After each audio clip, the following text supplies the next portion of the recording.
Welcome back to the Authentic Leader podcast. Emad here. Today we'll discuss and spend some time on purpose versus passion and what are the subtle signs that you are misaligned. You can be doing very well, but still feel unfulfilled. And you know what? I can tell you that's not failure. That's often misalignment. There are a clear distinction between purpose and passion. I want to think about it as passion is more of was driven by your emotion, invoked by your emotion. What are your interests? Your passion can come and go, but purpose is more of a direction for contribution. It's typically a steady, it's driven by your why, and it's driven by who you are and the environment that you thrive in and the people that you serve. It's driven by the legacy that you want to leave behind. That is the purpose. So purpose is a compass, but passion is just a signal. That's why it's up and down. But the compass is steady and it gives you the direction. And the sooner that you know what your career purpose or what your life purpose is, the easier decisions you'll be able to make. You'll be able to align a lot of your career goals and your life goals to that purpose. And consequently, it will be a direction for contribution. And consequently, it will be more of a steady motivation than just a passion that is up and down. So why following your passion can actually mislead you? One, it makes you expect constant inspiration. But we know it doesn't work like that. When you follow your passion, it goes up and down and you're not inspired all the time. Two, it makes you abandon good path too early. So you might be on a great idea that aligns with your why, aligns with your purpose.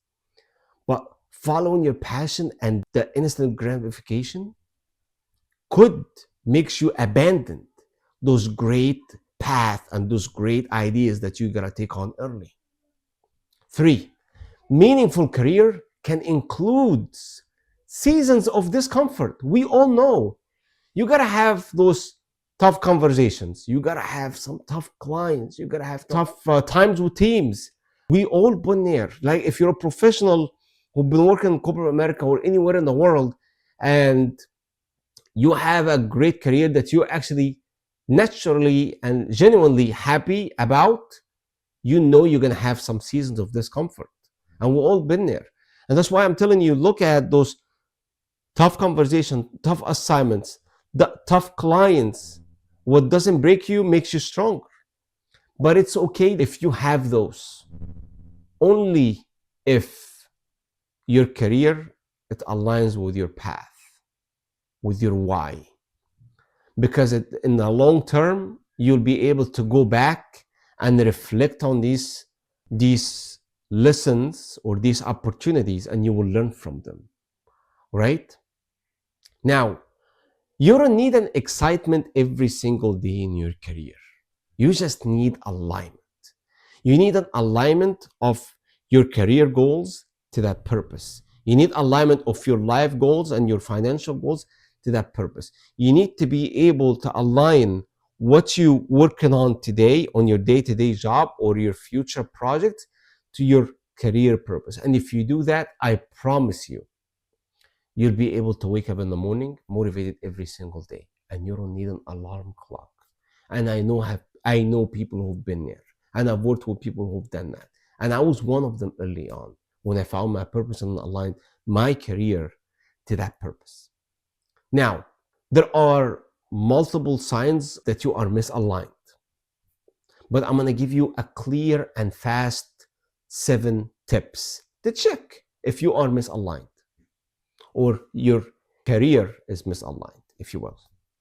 1, you are productive, but emotionally flat. You're not getting excited about some of the great work that you've been doing or your team has been doing, even though you're very, very productive, but you're just more of a checked out, or it does not excite you anymore. 2, You have Sunday dread as a routine. You're dragging your feet on Sunday.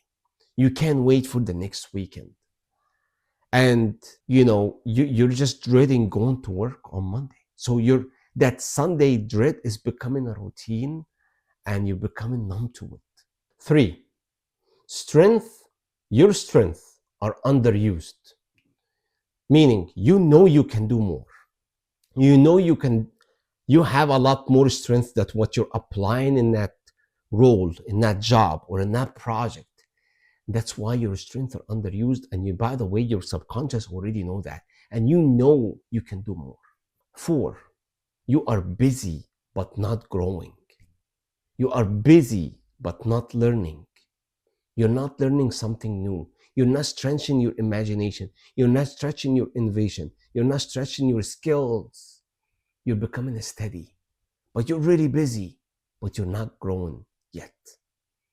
5, you're fantasizing about escaping constantly, meaning, and we've all been there at certain part of our career.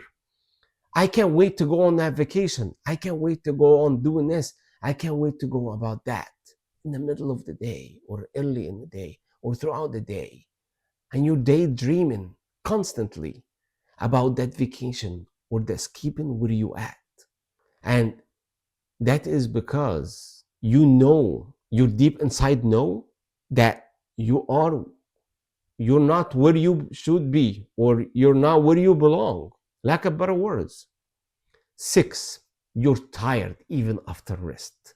And I'm not talking about physically tired. Physically tired, that's get some rest, you'll be okay. But you're mentally and emotionally tired, even after rest, after vacations, after mental break, after changing teams, after working with certain projects.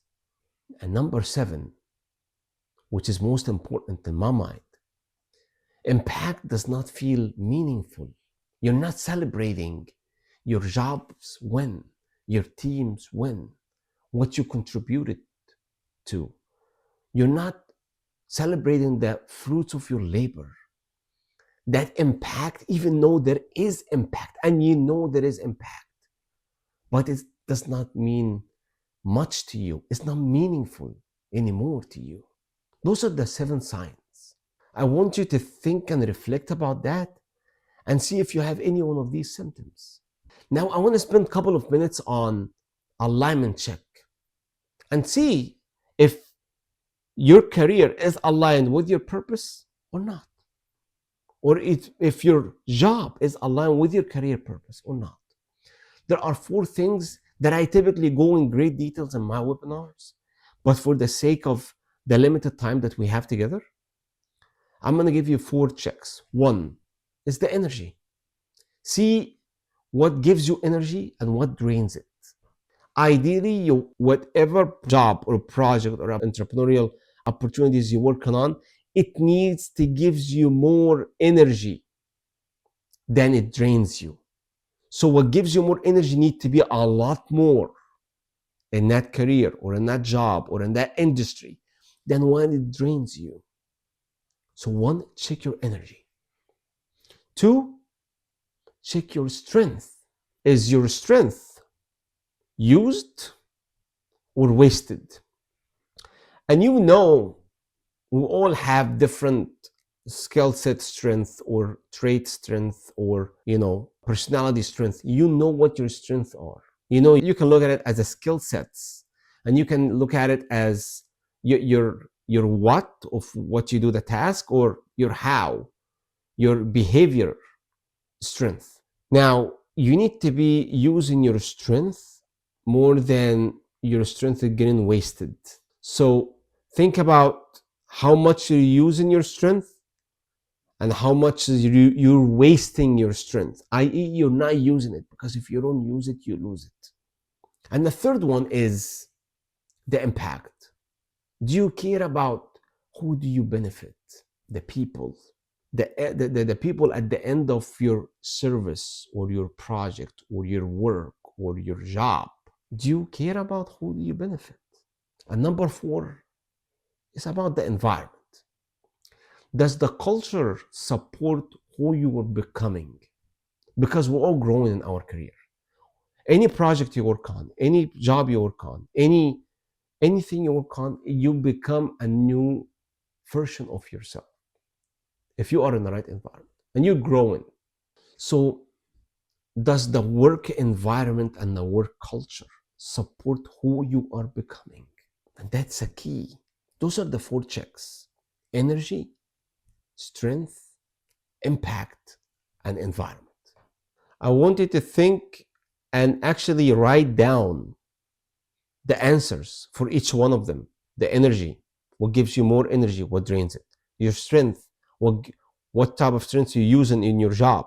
Is it you're wasting more or you're using more? And the impact, do you care about the people that you benefit? And number 4, does your work culture support who you're becoming? And write that down, because you know when you start writing that down. Yes, you can think about it, but I want you to write it down, because your subconscious mind is going to be in your benefits, and you'll get some more answers. You get more clarity. Filter out the noise and write this stuff down. But number 1 is name the misalignment category. Is it in the energy? Is it in the strength? Is it in the impact? Is it in the environment? Number 2, make a small shift in your current role. It could be a project, taking out a new project that balance those 4 checks, or mainly the misalignment from number 1, right? Pick up a project, or improve a boundary, or improve a visibility. You know what you need to work on from the misalignment. But what I'm asking you is to take one small shift in your current role. What can you do today to fix it? And it's the small step, but the small step will create a momentum. And we're going to talk about the power of the subconscious mind in later episodes. But what I'm telling you right now, if you show yourself that you have a misalignment in one of these categories and you take one step, you're proving your subconscious that you can change and you can have a fulfillment. You can do better. And you're proving your subconscious mind, yes, I can do this. And that will build the momentum. This is how it works. And I don't want to get off tangent about motivation, but sometimes you have to do the thing in order to get motivated. And sometimes it's byproduct. That's why you got to take a small step, make a small shift in that job, or in your role. Number 3, run one experiment out of the following. Have a conversation with the people that you work with and tell them, hey, I think these are the one thing that drains my energy, or this is the one thing that gives me more energy. I want to do more of that. Or does that make sense to you? Here is how I view it. Same thing on your strength. Same thing on your impact and your environment. You want to shape that conversation in a way to get a different perspective. And you can have that conversation with a mentor, with a career champion, or even your business partner, or your spouses, or your friends who seen you work in action and know who you are. So the 3 steps: name the misalignment category. 2, make a small shift in your current role, be it a project, boundary, or visibility, or you name it. Number 3, run the one experiment, the conversation with a mentor, or a business champion, or a colleague, or anybody who knows your work, and run the experiment and see what they have to say. And it validates your thinking and what are you going to work on. I typically go through a lot of these frameworks and steps in my webinar. I typically run those webinars every week or every other weeks, and we go through how to get promoted, how to change jobs, how to change industry, how to start your own career without putting any investment or any education. It's actually using the same tools that we talk about today. And it took me 20 plus years to come up with these tools. So sign up for the webinar. I think you'll walk away from those 60 to 90 minutes, have a clear plan on how to have a career alignment. If you enjoyed this episode, share it with a friend. And by the way, subscribe to our YouTube and the channel so you don't miss the next episode. And I will see you next episode. Thank you, and I appreciate you tuning in. All right, bye bye.